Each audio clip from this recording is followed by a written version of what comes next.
What's up guys, here's another bit of a how it failed or what's inside kind of video again. My mate's given me his blower that stopped working, hopefully only a switch. It's done a lot of horrible dusty work. He's in the concrete industry, as you can see. So it's quite a dusty machine.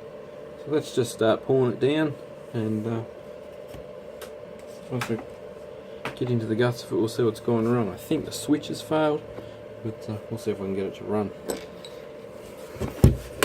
So it's very much like most blowers. They're fairly universal, both ends.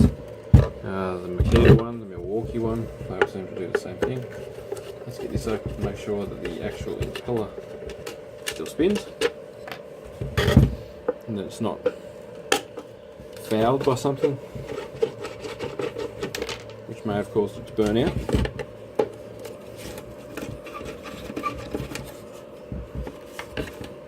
Nut on the back of that. So we get the impeller housing.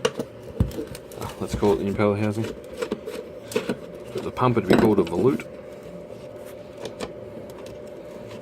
It's supposed to be 600 watt. Well,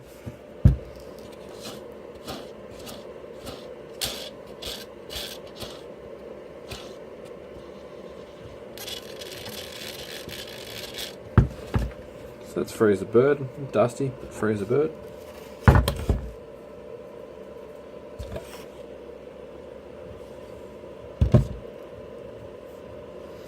think we really need to get into the switch mechanism up here.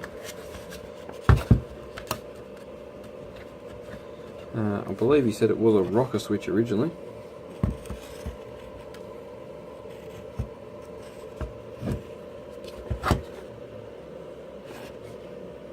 So with a couple of screws in the top handle, one up here.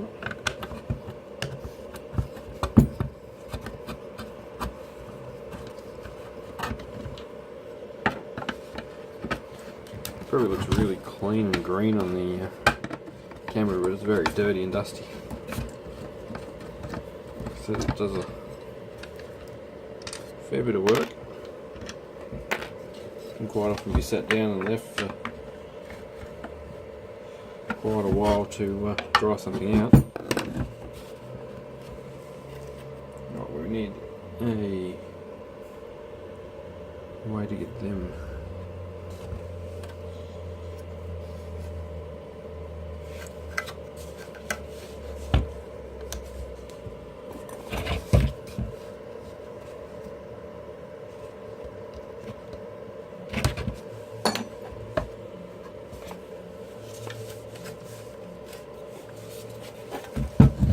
Be a trick to get these couple out down there. Come back.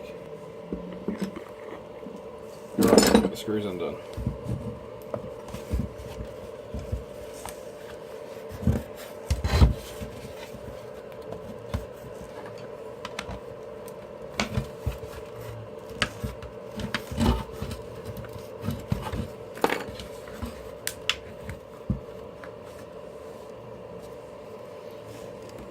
Starting to look like we need the impeller undone.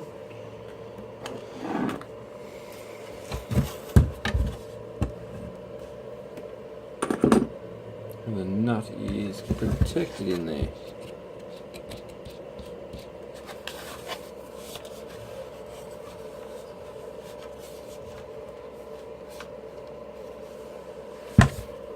Maybe not. Might be able to get it. Oh, it's just tight, it's alright. Got it in, we'll have to undo the impeller nut.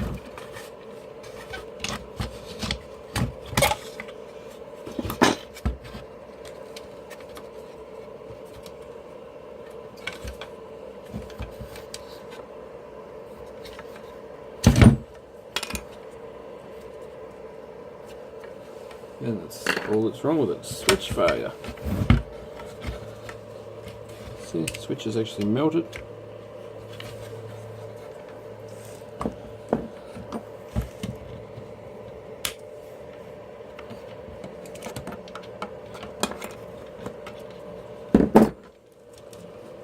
So inside here we've got the brown and blue power coming in, AC coming in, and a momentary trigger switch, a 250 volts, 40 micro, Pico UF resistor, a couple of chokes, you can see, little chokes there, the wires go through and around, and the two wires that go down into the universal motor. So when we have a look at the switch has actually melted to buggery.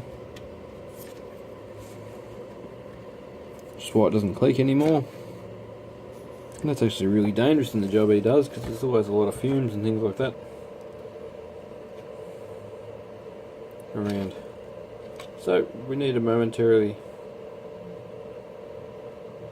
trigger switch to put in there if we're going to fix it up. I reckon what we might do is direct wire it and use it as a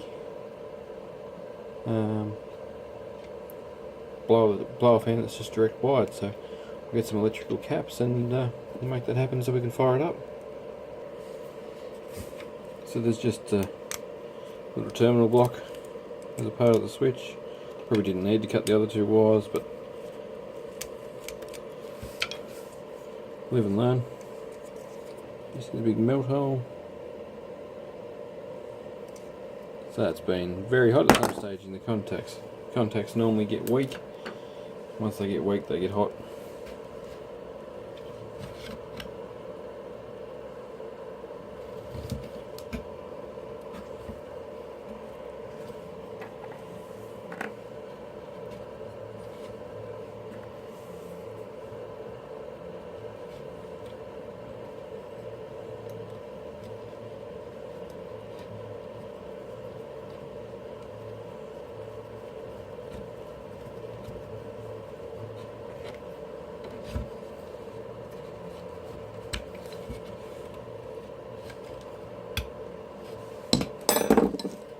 They've actually got little boot laces on them, so they're terminated pretty well out of the box. Better than they are now, anyhow. I believe this would be a fairly cheapish brand. I did see one very, very similar in design in a Rockwell brand from Super Cheap Auto. Oh, missed. For $59, so they're not an expensive tool. So there's 11,000 RPM, as it's no load speed. So got a fair bit of rotate on it. And he's since replaced it with a Milwaukee BL. Get the part number. I've got one in my videos anyway. The Milwaukee cordless 18-volt blower.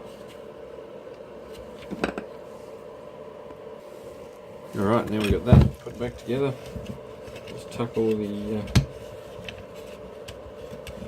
wiring back away.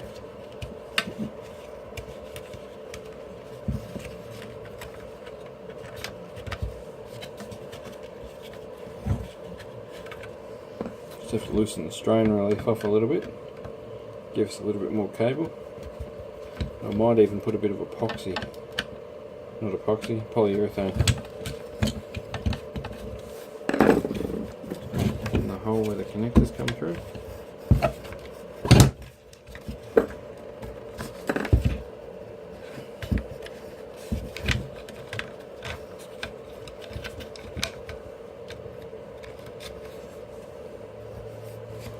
Put the tail back on.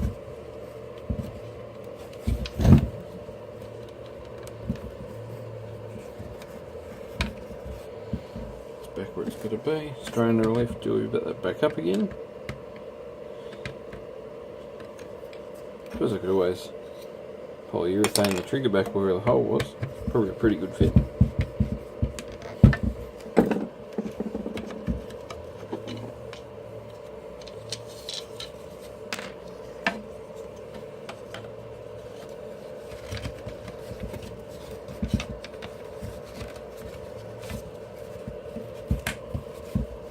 cover can only go one way really.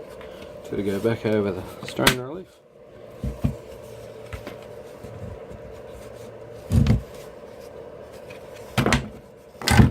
That little yellow capacitor was in the way.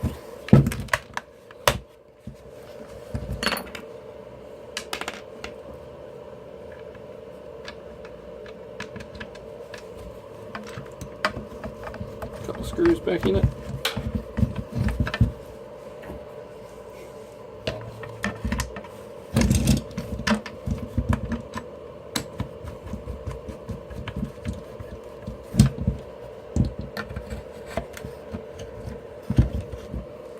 Screw fell out.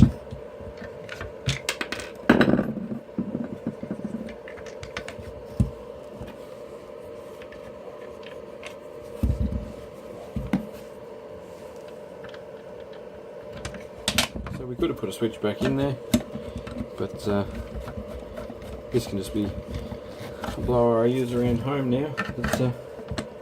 I'll plug in and leave doing something, drying something out, or blowing dust out somewhere where I don't want dust. So we'll put the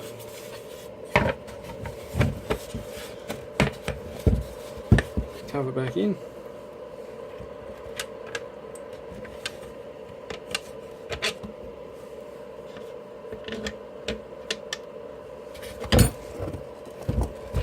There's actually little captured nuts that sit in the plastic on the back side of these. Little metal threads, countersunk metal threads. Put a couple of them back in.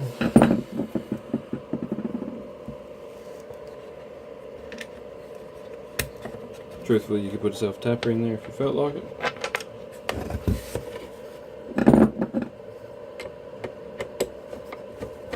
I'm not sure where we bought this one.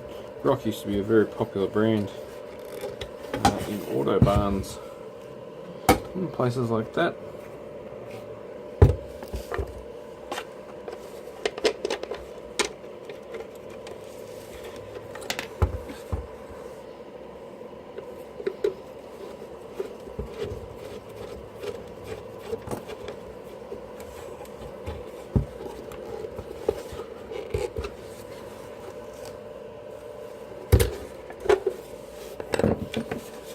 One little nut missing, but anyway, the top piece up here actually holds it together pretty well. I'm not sure what that's for. Maybe quiets it down a little bit or something. Intake restrictor or something. Righto. I'll plug it in and see what happens.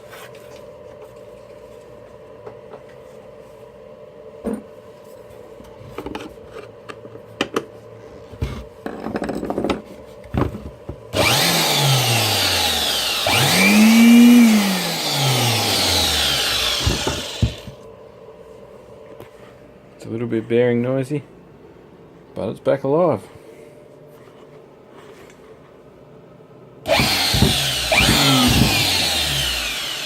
Alright, well, now we just need to find a use for it. Thanks for watching, guys. If you're still watching, give us a thumbs up if you liked. I've got a bunch more of these videos of me pulling stuff apart and fixing stuff and making stuff work again. Catch us on the next video. Cheers.